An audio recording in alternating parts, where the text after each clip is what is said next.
Good morning class. Welcome to online PNC platform. जैसा कि आप सबको पता है केजीएमयू नर्सिंग ऑफिसर का एग्जाम जल्द ही आने वाला है, तो उसी को ध्यान में रखते हुए आज हम लेके आए हैं ओबीजी के कुछ स्पेशल एमसीक्यू जो आपको केजीएमयू नर्सिंग ऑफिसर एग्जाम में जरूर देखने को मिलेंगे। आई होप आप इस क्लास को एंड तक देखें। आज का हमारा फर्स्ट क्वेश्चन है, folic acid supplementation should be started. First option है during second trimester, before conception, third after delivery, fourth during lactation. हम सबको पता है कि फोलिक एसिड सप्लीमेंटेशन हम बिफोर कंसेप्शन ही स्टार्ट कर देते हैं। कब स्टार्ट कर देते हैं? Before conception. कितना माइक्रोग्राम? 400 माइक्रोग्राम हम स्टार्ट कर देते हैं before conception to third month of pregnancy, और conception to third month of pregnancy.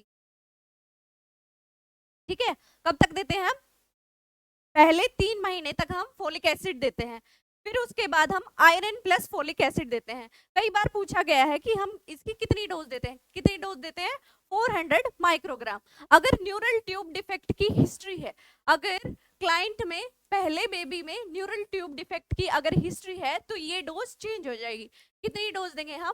4 mg folic acid की डोज देंगे। ठीक है, फोलिक एसिड क्या करता है? न्यूरल ट्यूब डिफेक्ट को प्रिवेंट करने का काम करता है, तो इसीलिए हम बिफोर कंसेप्शन से ही फोलिक एसिड के सप्लीमेंटेशन स्टार्ट कर देते हैं। कितना स्टार्ट करते हैं? 400 माइक्रोग्राम। कब से? Before conception to third month of pregnancy. उसके बाद हम आयरन प्लस फोलिक एसिड की टैबलेट देते हैं। ठीक है, अगर क्लाइंट के अंदर पहले बच्चे के अंदर न्यूरल ट्यूब डिफेक्ट था, तो इस फोलिक एसिड की डोज चेंज हो जाएगी। कितनी हो जाएगी? 4 mg फोलिक एसिड। सबको क्लियर है? आई होप ये क्वेश्चन सबको क्लियर होगा। नेक्स्ट क्वेश्चन की तरफ चलते हैं। नेक्स्ट क्वेश्चन है आज का हमारा, most common site of ectopic pregnancy. सबसे पहले मुझे ये बताओ कि एक्टोपिक प्रेगनेंसी क्या होती है। नॉर्मली हमारी जो प्रेगनेंसी होती है, जो कंसेप्शन होता है वो किस में होता है?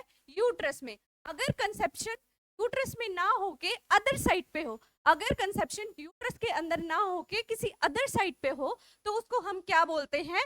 Ectopic pregnancy. तो क्या बोलते हैं? Ectopic pregnancy. Very good. First option है हमारा ovary, second cervix, third fallopian tube, fourth peritoneum. इसमें पूछा गया है कि कौन सी मोस्ट कॉमन साइट है एक्टोपिक प्रेगनेंसी की। हमें पता है कि fallopian tube most common site है। फेलोपियन ट्यूब में भी कौन सा पोर्शन मोस्ट कॉमन साइट है?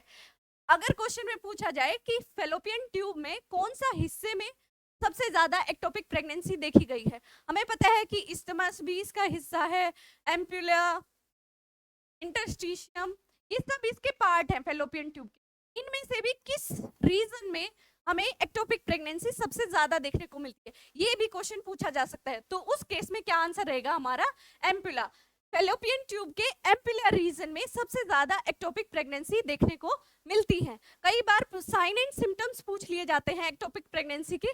मेनली 3 साइन एंड सिम्टम्स जो हम देखते हैं कि कौन कौन से, अगर एक्टोपिक प्रेगनेंसी है तो फीमेल में क्या देखने को मिलेगा। जैसे नॉर्मल प्रेगनेंसी में एमेनोरिया होता है, वैसे ही एक्टोपिक प्रेगनेंसी में भी एमेनोरिया देखने को मिलता है। बट इसमें अलग चीज क्या है कि प्रेगनेंसी यूट्रस में ना होके किसी अदर साइड पे प्रेगनेंसी, मतलब कंसीव, जो फिटस है वो कंसीव हुआ है। उसके बाद क्या है कि एब्डोमिनल पेन देखने को मिलेगा, एब्डोमिनल पेन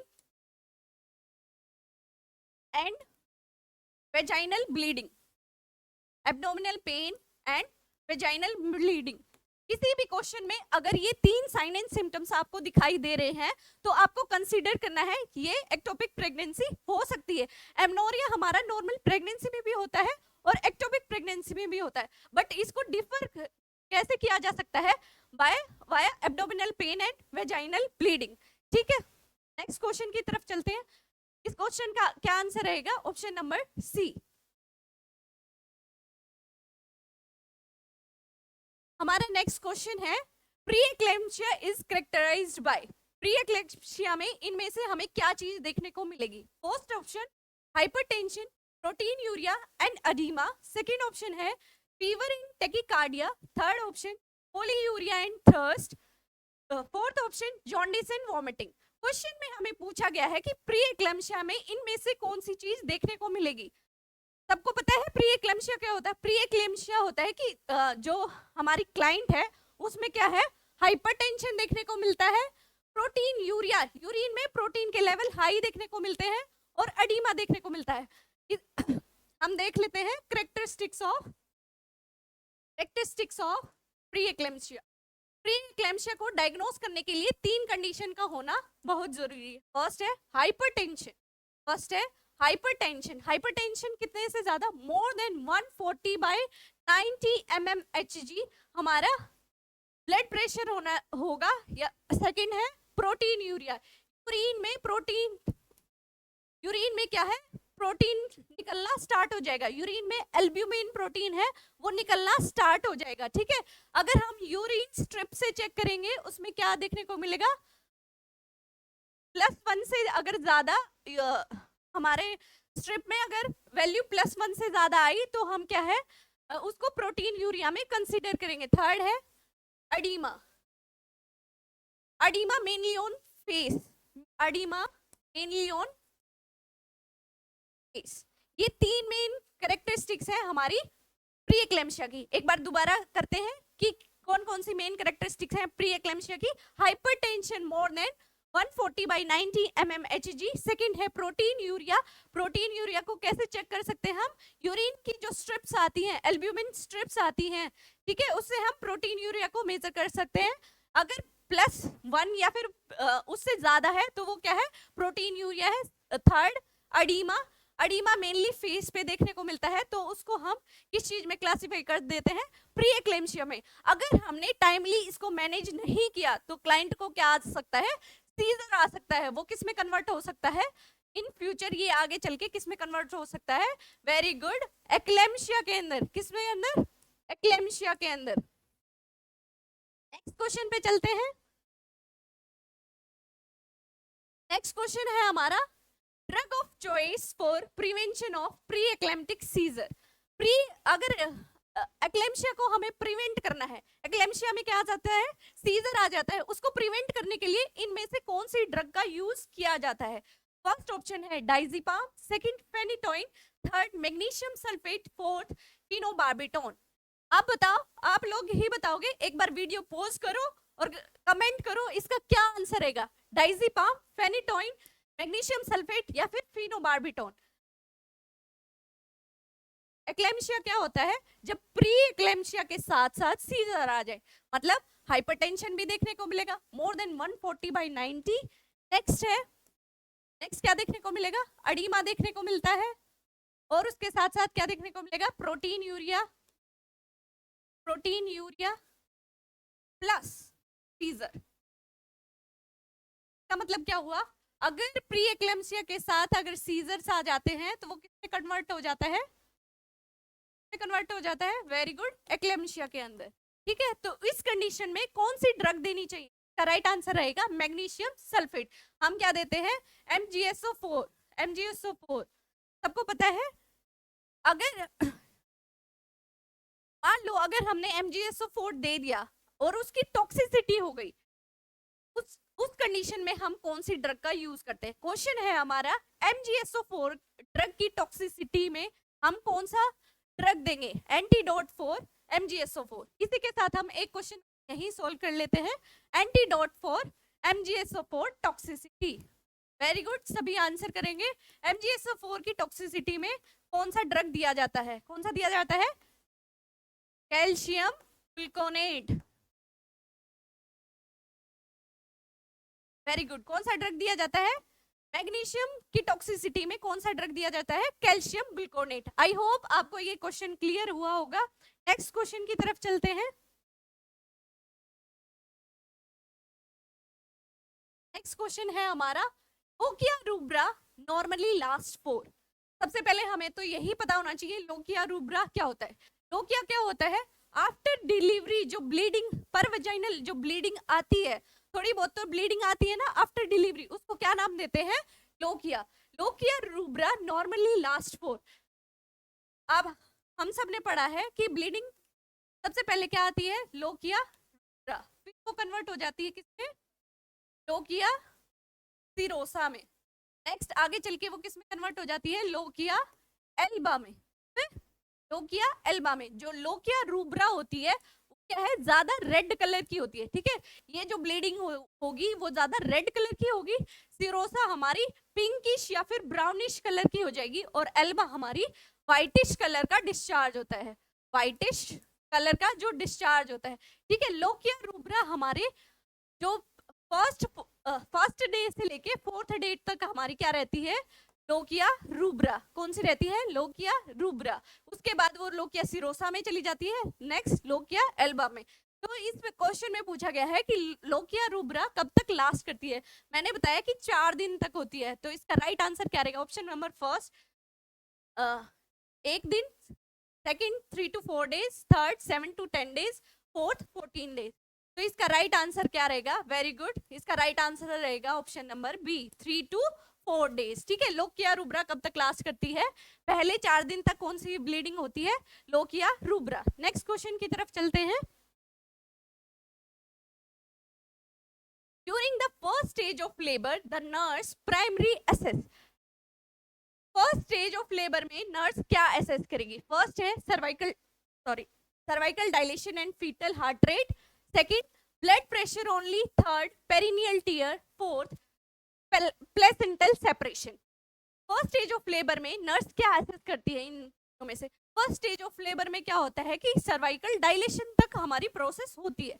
तो इस कंडीशन में हम क्या देखते हैं, फर्स्ट स्टेज ऑफ लेबर में cervical dilation and fetal heart rate, every 30 minute हम क्या करते हैं, FHS मॉनिटर करते हैं। एवरी 30 मिनट्स हम क्या करते हैं, फर्स्ट स्टेज ऑफ लेबर में फीटल हार्ट मॉनिटरिंग करते हैं, जो फीटल हार्ट रेट मॉनिटरिंग करते हैं, ठीक है। क्या करेंगे, फर्स्ट स्टेज ऑफ लेबर में सर्वाइकल डायलेशन चेक करेंगे, ठीक है, PV करते हैं और देखते हैं कि हमारी सर्विक्स कितनी डायलेटेड हुई है, ठीक है। और क्या देखते हैं, फीटल हार्ट रेट देखते हैं, ब्लड प्रेशर मॉनिटरिंग भी करेंगे, बट इस क्वेश्चन में प्रायोरिटी क्या रहेगी हमारी, जो cervical dilation and fetal heart rate check करना। नॉर्मली हम हर स्टेज में वाइटल साइन मॉनिटरिंग तो करते ही हैं, ठीक है। तो इसका राइट आंसर क्या रहेगा, option number first perennial tier, जब बेबी का एक्सपल्शन होता है मेनली उस कंडीशन में देखने को मिलता है। प्लेसेंटल सेपरेशन हमारा थर्ड स्टेज ऑफ लेबर में देखने को मिलता है, थर्ड स्टेज ऑफ लेबर में क्या है हमारा प्लेसेंटल सेपरेशन देखने को मिलता है। तो इस क्वेश्चन के अकॉर्डिंग राइट आंसर क्या रहेगा हमारा, ऑप्शन नंबर ए।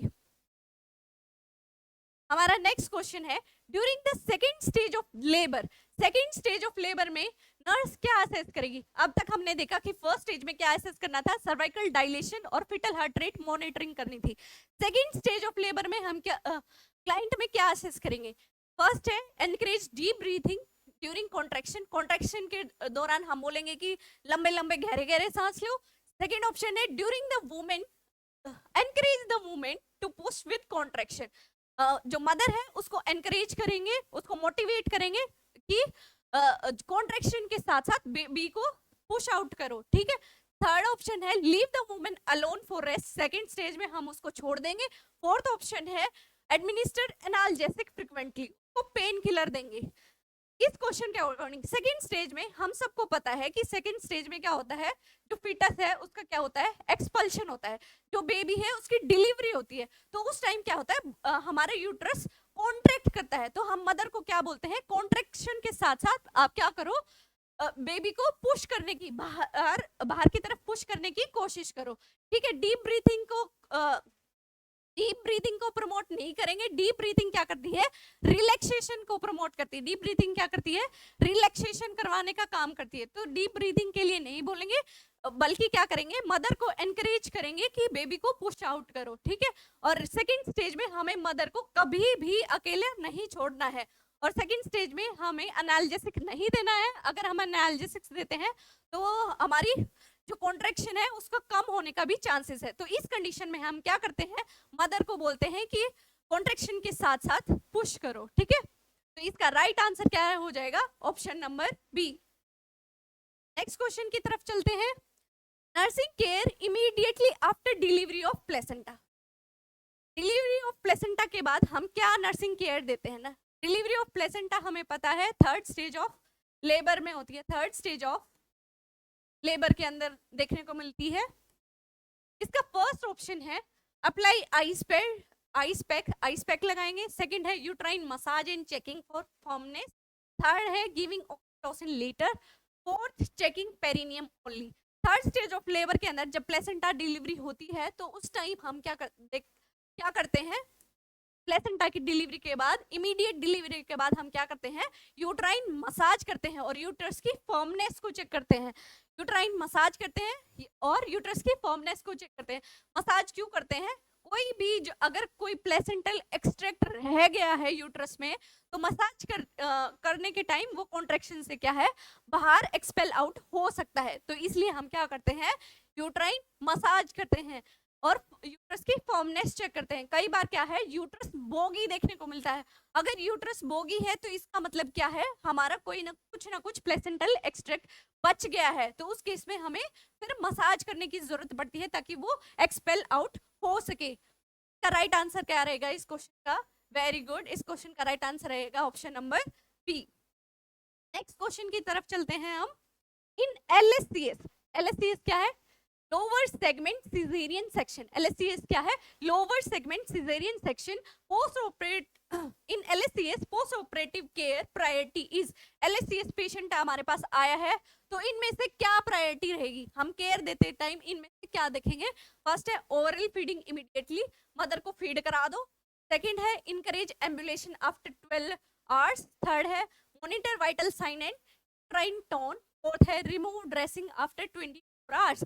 जब हमारे पास एलएससीएस का पेशेंट आ जाता है तो उस टाइम हम क्या करते हैं, आते ही हम क्या करते हैं, वाइटल साइन मॉनिटरिंग करते हैं और यूट्रस की टोन को चेक करते हैं। क्या करते हैं, यूट्रस की टोन को चेक करते हैं, यूट्रस की फॉर्मनेस देखते हैं, कहीं यूट्रस बोगी तो नहीं, कहीं अगर बोगी यूट्रस है तो इसका मतलब क्या है, प्लेसेंटा का कुछ एक्सट्रैक्ट वहीं पे रह गया है। तो इसलिए उसकी फॉर्मनेस, उसकी यूट्राइन की टोन चेक करना बहुत इंपॉर्टेंट है। वाइटल साइन मॉनिटरिंग करना बहुत इंपॉर्टेंट है, कहीं हाइपोवोलेमिक शॉक में ना चला जाए पेशेंट।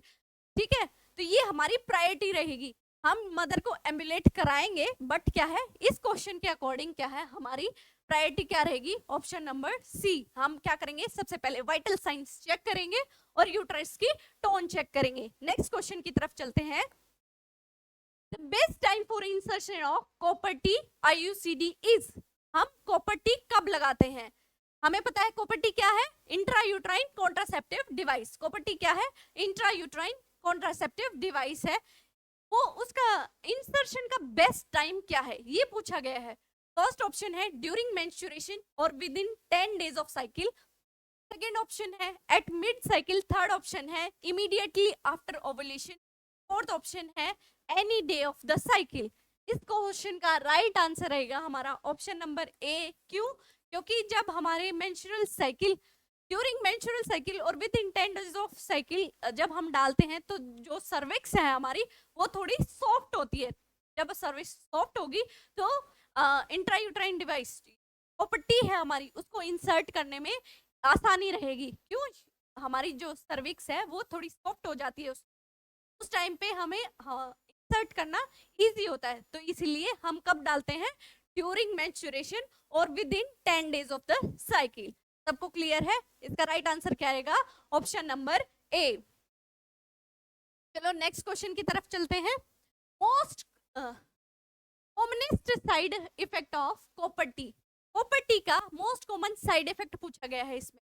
फर्स्ट है एमेनोरिया, सेकंड है menorrhagia and dysmenorrhoea, third weight gain, fourth breast tenderness. Most common side effect of copper T पूछा गया है। कॉपर टी का साइड इफेक्ट क्या है, कॉपर टी का मोस्ट कॉमन साइड इफेक्ट है मेनोरेजिया और डिसमेनोरिया। जो कॉपर टी है वो क्या कर देती है, प्रोस्टाग्लैंडिन का रिलीज करवा दे, सॉरी, कॉपर टी क्या करती है, कॉपर टी क्या कर देती है, प्रोस्टाग्लैंडिन रिलीज करवा देती है, प्रोस्टाग्लैंडिन रिलीज करवा देती है, कि क्या है, एंडोमेट्रियम को अफेक्ट करते हैं, जो कि क्या है, एंडोमेट्रियम को अफेक्ट करता है, जिसकी वजह से क्या है, मेनोरेजिया या फिर डिसमेनोरिया देखने को मिलता है। मेनोरेजिया क्या है, excessive bleeding during menstruation. Menorrhagia क्या है, वेरी गुड, मेनोरेजिया क्या है, जब एक्सेसिव ब्लीडिंग होती है क्या बोलते हैं, मेनोरेजिया। डिसमेनोरिया क्या है, पेनफुल मेंस्ट्रुएशन। डिसमेनोरिया क्या होता है, painful menstruation, painful menstruation. Menorrhoea क्या होता है? Painful menstruation. Very good. इस क्वेश्चन का राइट आंसर क्या रहेगा? Option number B, menorrhagia and dysmenorrhoea. Next question की तरफ चलते हैं। contraindication for oral contraceptive pills, contraindication for OCP use, जो हमारी ओरल कॉन्ट्रासेप्टिव पिल्स होती है उसकी कॉन्ट्राइंडिकेशन क्या है? किस कंडीशन में हम OCP नहीं दे सकते? ये पूछा गया है मेरे। फर्स्ट है anaemia, second hypertension and thrombo एम्बोलिक disease, third diabetes, fourth irregular cycle. इस क्वेश्चन का जवाब आपको ही देना पड़ेगा। फटाफट बताओ इस क्वेश्चन का क्या आंसर रहेगा? किस कंडीशन में हम OCP नहीं दे सकते? किस कंडीशन में नहीं दे सकते? Hypertension and thromboembolic disease. और क्या और कौन सी कंडीशन में नहीं दे सकते? जब क्या है, कोई लीवर डिसीज है, कंडीशन में भी हम OCP नहीं दे सकते, ठीक है। और कोई क्रोनिक स्मोकर है, क्रोनिक स्मोकर है तो उसको भी, अगर कोई फीमेल क्रोनिक स्मोकर है तो उसको भी क्या है, हम ओरल कॉन्ट्रासेप्टिव पिल्स नहीं देते हैं। ओरल कॉन्ट्रासेप्टिव पिल्स किस किस को नहीं देते हैं? किसी में अगर हाइपरटेंशन की कंडीशन है या फिर थ्रोम्बोएम्बोलिटिक डिसीज है, DVT है, उस कंडीशन में क्या है, हम नहीं दे सकते। लीवर डिसीज में नहीं दे सकते। और अगर वुमेन क्या है, क्रोनिक स्मोकर है, तो उस कंडीशन में भी हम क्या है, ओरल कॉन्ट्रासेप्टिव पिल्स नहीं दे सकते। ठीक है, सबको समझ आया? नेक्स्ट क्वेश्चन पे चलते हैं। The nurse should advice iron and folic acid during pregnancy. Nurse को आयरन एंड फोलिक एसिड कब एडवाइस करनी चाहिए प्रेग्नेंट क्लाइंट को? फर्स्ट, एक tablet daily for from second trimester onwards, second 2 tablets daily from first trimester, third only if anemia present, fourth after delivery। Nurse को pregnant lady को कब advice करनी चाहिए कि अब से आप आयरन एंड फोलिक एसिड की टैबलेट लेनी शुरू कर दो? मैंने क्या बताया था कि पहले 3 महीने, फर्स्ट 3 months ऑफ प्रेगनेंसी हम क्या देते हैं? First 3 months of pregnancy before conception से लेके 3rd month ऑफ प्रेगनेंसी तक हम क्या देते हैं? सिर्फ अकेली फोलिक एसिड। क्या देते हैं? सिर्फ अकेले फोलिक एसिड। फिर after 3rd month of pregnancy, 3 महीने के बाद, या फिर इसी को क्या बोल लो, after second trimester, second trimester जब शुरू होता है उसमें क्या देते हैं हम? एक टैबलेट, 1 टैबलेट किसकी? आयरन एंड फोलिक एसिड की। किसकी? आयरन प्लस फोलिक एसिड की। जो हमारा अनीमिया मुक्त भारत प्रोग्राम है उसके अंडर हम क्या देते हैं? सेकेंड ट्राइमेस्टर जब शुरू होता है तब, या फिर ये कह लो after 3rd month of pregnancy, हम क्या देते हैं? एक गोली देते हैं जिसमें क्या होता है, 100 क्या होता है हमारा? एलिमेंटल आयरन प्लस 500 माइक्रोग्राम क्या होता है हमारा? 500 माइक्रोग्राम क्या होता है हमारा? Folic acid. एलिमेंटल आयरन कितना होता है हमारा? 100, वेरेज फोलिक एसिड कितना होता है? 500 माइक्रोग्राम। सबको क्लियर है? तो इस क्वेश्चन का राइट आंसर क्या रहेगा? हम एक टैबलेट देंगे फ्रॉम सेकेंड ट्राइमेस्टर ऑनवर्ड्स। सबको क्लियर है? इस क्वेश्चन का क्या राइट आंसर रहेगा? नंबर ए, हम 2 टैबलेट्स नहीं देते हैं। किसी को अनीमिया हो चाहे ना हो, हम pregnant female iron and folic acid देते हैं। तो इसलिए ऑप्शन सी गलत है। आफ्टर डिलीवरी भी हम आयरन की टैबलेट देते हैं, बट क्वेश्चन क्या है कि हमें प्रेग्नेंट क्लाइंट को कब एडवाइस करनी चाहिए आयरन की टैबलेट? कब करेंगे हम? सेकंड ट्राइमेस्टर ऑनवर्ड से ही हम स्टार्ट कर देंगे। तो राइट आंसर क्या रहेगा? ऑप्शन नंबर ए। नेक्स्ट क्वेश्चन की तरफ चलते हैं। शाबाश, नेक्स्ट क्वेश्चन का आंसर करेंगे सभी बच्चे। फर्स्ट है, postpartum mother develop heavy vaginal bleeding 1 hour after delivery। Delivery का 1 घंटा हो गया है, उसके बाद क्या हो गया? क्लाइंट को हेवी वेजाइनल ब्लीडिंग देखने को मिली। The uterus feel soft, uterus क्या है? सॉफ्ट देखने को मिला। And boggy, what is the first nursing action? आप लोग उस टाइम क्या करोगे? अगर आपके पास एक पोस्टपार्टम क्लाइंट है जिसको 1 घंटा आफ्टर डिलीवरी, 1 घंटे के बाद आपने देखा हेवी वेजाइनल ब्लीडिंग देखने को मिली और यूट्रस कैसा मिला on examination? Soft and bogie. इसका मतलब क्या है? कुछ ना प्लेसेंटल एक्सट्रैक्ट, प्लेसेंटल का कुछ ना कुछ हिस्सा अंदर ही यूट्रस के अंदर रह गया है। तो मैंने पहले भी बताया था क्या करेंगे हम, यूट्राइन मसाज करेंगे। क्या करेंगे, uterine massage, massage the uterus. हम आईवी फ्लूइड्स भी देते हैं कि भाई ब्लीडिंग हो रही है तो बाहर से बीपी को कंट्रोल करने के लिए आईवी फ्लूइड्स भी देंगे, बीपी और पल्स रेट भी चेक करेंगे। बट क्या है, अगर ब्लीडिंग है वो कंट्रोल ना हुई, एडमिनिस्टर एरिथ्रोमेट्रिन भी हम देंगे। बट प्रायोरिटी क्या रहेगी, फर्स्ट आप जाते ही क्या करेंगे, मसाज देंगे। यूट्रस को क्या करोगे, मसाज दोगे। उसके बाद हम दो कैनुला लगा देंगे, पेशेंट से आईवी फ्लूइड चला देंगे। अगर फिर भी कंट्रोल ना हुआ तो क्या करेंगे, ऑक्सीटोसिन की हेल्प ले लेंगे। ठीक है, ऐसे हम पीपीएच को, पोस्टपार्टम हेमरेज को मैनेज करते हैं। सबसे पहला आपका नर्सिंग एक्शन क्या रहेगा, to massage the uterus. Very good, क्या रहेगा हमारा, to massage the uterus. Right answer क्या रहेगा हमारा, option number C. Next question की तरफ चलते हैं। नेक्स्ट क्वेश्चन अपनी स्क्रीन पे, a Patty comes with missed period and positive pregnancy test. ओवन को क्या लगी थी, कोपट्टी थी, फिर भी उसके बावजूद क्या है, प्रेग्नेंट होके हमारे पास आई। तो आपका इमीडिएट कंसर्न पूछा है, आपका क्या इमीडिएट कंसर्न रहेगा, first normal pregnancy, second pelvic infection हो सकता है, third ectopic pregnancy, fourth IUCD expulsion. अगर हमारे क्लाइंट के पहले कोपट्टी इंट्रायूट्राइन कॉन्ट्रासेप्टिव डिवाइस था तो उसका क्या है, साइड इफेक्ट क्या देखने को मिल सकता है, एक्टोपिक प्रेगनेंसी। तो हमारा मोस्ट इंपॉर्टेंट कंसर्न क्या रहेगा, कहीं एक्टोपिक प्रेगनेंसी तो नहीं हो गई है। तो सबसे पहले हम क्या करेंगे, अल्ट्रासाउंड कराएंगे, कंफर्म करेंगे कि ट्राइन प्रेगनेंसी है या फिर एक्टोपिक प्रेगनेंसी तो नहीं है। तो राइट आंसर क्या रहेगा हमारा, option number C. Next question अपनी स्क्रीन पे फटाफट रीड करो, आंसर करने की सभी बच्चे कोशिश करेंगे। A postpartum mother has BP 150 by 100 mmHg, मतलब BP हायर साइड है। Very good. नेक्स्ट है urine output 20 ml per hour. Urine output क्या है, कम है। नॉर्मल यूरिन आउटपुट कितना होता है, 30 ml पर आवर होता है। बट क्वेश्चन के अकॉर्डिंग क्या दिया गया है, यूरिन आउटपुट क्या हो गया, कम है। And she is on MgSO4 therapy. Main हमारा इस क्वेश्चन में स्टार मार्क, क्वेश्चन में क्या दिया गया है कि पेशेंट क्या है, MgSO4 थेरेपी पे है। What should the nurse do first, मतलब पेशेंट का बीपी भी बढ़ा हुआ है, आउटपुट कम है और पेशेंट क्या है, MgSO4 थेरेपी पे है। ये क्या इंडिकेट कर रहा है, ये इंडिकेट कर रहा है MgSO4 की क्या हो गई है, टॉक्सिसिटी। MgSO4 की क्या हो गई है, टॉक्सिसिटी। इस कंडीशन में क्या क्या ऑप्शन रीड कर लेते हैं पहले। फर्स्ट है give next MgSO4 dose, second continue fluids, third withhold next dose and inform doctor, fourth increase IV rate. हम क्या फर्स्ट ऑप्शन में दिया गया है कि MgSO4 दे दो, नहीं हम क्या कर देते हैं, विदहोल्ड कर लेते हैं MgSO4 की डोज। क्यों, क्योंकि क्या है, क्लाइंट किसकी तरफ जा रहा है, MgSO4 टॉक्सिसिटी की तरफ। MgSO4 टॉक्सिसिटी के साइन एंड सिम्टम्स में क्या देखने को मिलता है, डिक्रीज रिफ्लेक्सेस। तो हमारे जो रिफ्लेक्सेस होते हैं वो कम हो जाते हैं। यूरिन आउटपुट क्या है, वो कम हो जाता है। Urine output less than, urine output किससे कम हो जाता है, less than, very good, less than 30 ml per our.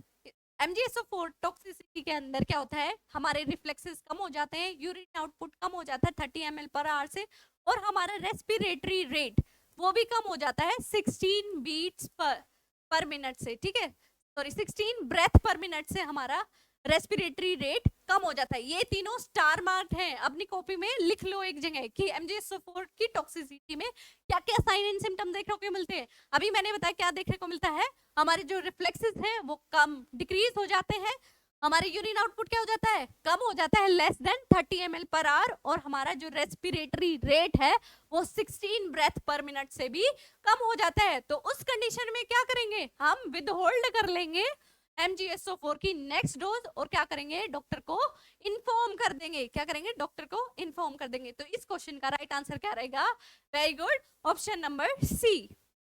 Next question की तरफ चलते हैं। आज का हमारा नेक्स्ट एंड लास्ट क्वेश्चन है, सभी को इस क्वेश्चन का आंसर जरूर और जरूर देना है। The best contraceptive method during lactation. Lactation क्या होता है, जब मदर ब्रेस्ट फीड कराती है उसको क्या बोलते हैं हम, लैक्टेशन। इस जो ब्रेस्ट फीडिंग मदर है उसको कौन सा कॉन्ट्रासेप्टिव देना चाहिए? क्वेश्चन के अंदर क्या पूछा गया है, जो ब्रेस्ट फीडिंग जो मदर है, जो अपने बच्चे को ब्रेस्ट फीड कराती है, उन केसेस में हम कौन सा कॉन्ट्रासेप्टिव देना चाहिए? फर्स्ट है combined oral contraceptive pills, second progestin only pills, third IUCD immediately, fourth coitus interruptus. Coitus interruptus. तो बेस्ट कॉन्ट्रासेप्टिव मेथड क्या है लैक्टेटिंग मदर के लिए? POP, progestin only pill.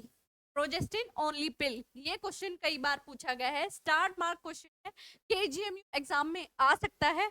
I hope आपको ये सारे क्वेश्चन समझ में आए होंगे।